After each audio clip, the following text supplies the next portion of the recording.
Muchos de nosotros como que tenemos muy mitificada la obra de Horacio Quiroga y yo creo que no es para menos. Es decir, creo que todos nosotros hemos sentido esa repulsión o ese, digamos, cierto asco cuando terminamos de leer El almohadón de plumas.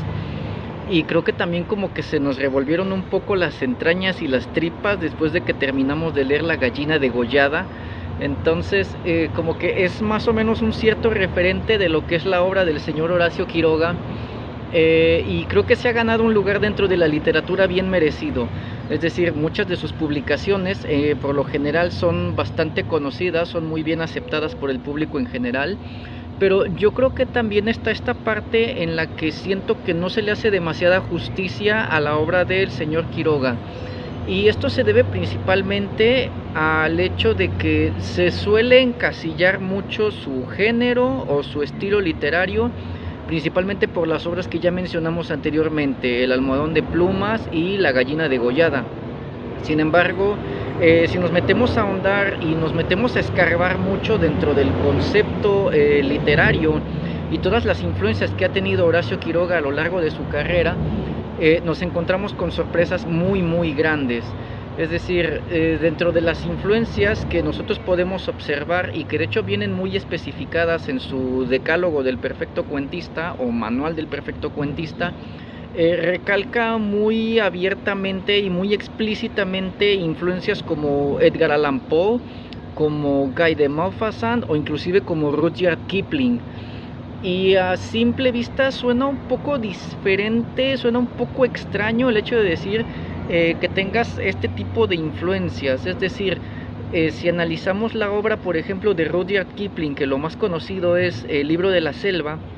pues realmente no tiene mucha correlación, por ejemplo, con los trabajos de Edgar Allan Poe y mucho menos de Guy de Maupassant. Sin embargo, este tipo de influencias se han sabido manifestar a lo largo de la obra de Horacio Quiroga, y de hecho son a través de los escritos que digamos que muchas veces no solemos prestarle mucha atención. Yo recuerdo que en mis idas a la biblioteca pública de aquí de mi ciudad, que de hecho no está muy lejos de aquí, llegué a encontrar un compendio. Era un libro enorme, era técnicamente una enciclopedia, una señora enciclopedia que tenía todos los escritos de Horacio Quiroga, es decir, todos los escritos que venían en sus libros, como por ejemplo Cuentos de amor, de locura y muerte, Anaconda. Me parece que tiene otro libro que me parece que se llama En el desierto, así como también muchos otros escritos variados que fueron publicados, algunos en revistas, en diarios, en periódicos locales o inclusive en algunas antologías de cuentos o panfletos independientes. Entonces, escarbando dentro de la obra de Horacio Quiroga nos podemos encontrar un montón de sorpresas que van más allá del simple terror o del género del suspense. Es decir, podemos encontrar algunos escritos, algunos cuentos que van más allá del terror explícito y que inclusive lo abordan de una manera un poco hasta simbólica, inclusive surrealista, como en textos como por ejemplo El vampiro, La mancha eftálmica o inclusive Las rayas, que son textos en los cuales el terror se aborda de una manera un poco diferente, un poco más relacionada con la obsesión e inclusive con la locura. También tenemos, por ejemplo, textos que son un poco más, digamos, realistas, un poco más crudos y con una cierta pizca de, quizás como de tristeza o de melancolía, como pueden ser El hombre muerto, El hijo o A la deriva, que son textos en los cuales los protagonistas se ven al borde de la muerte de una manera muy real, muy cruda, muy directa y quizás hasta cierto punto un tanto conmovedora. Como que esto también nos habla de esa parte humana que también manejaba mucho Horacio Quiroga. Es decir, como que Horacio Quiroga era muy humano en ese sentido, al enfocar y al reflejar de una manera tan exacta y tan precisa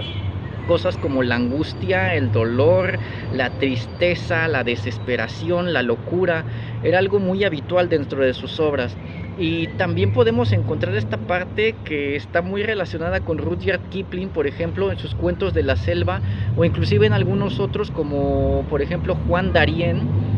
que son textos en los que los animales toman el protagonismo dentro de las historias, interactúan entre ellos y técnicamente son como una especie de fábulas o algo por el estilo, y de hecho estos textos son un poco más viables como para un público más infantil.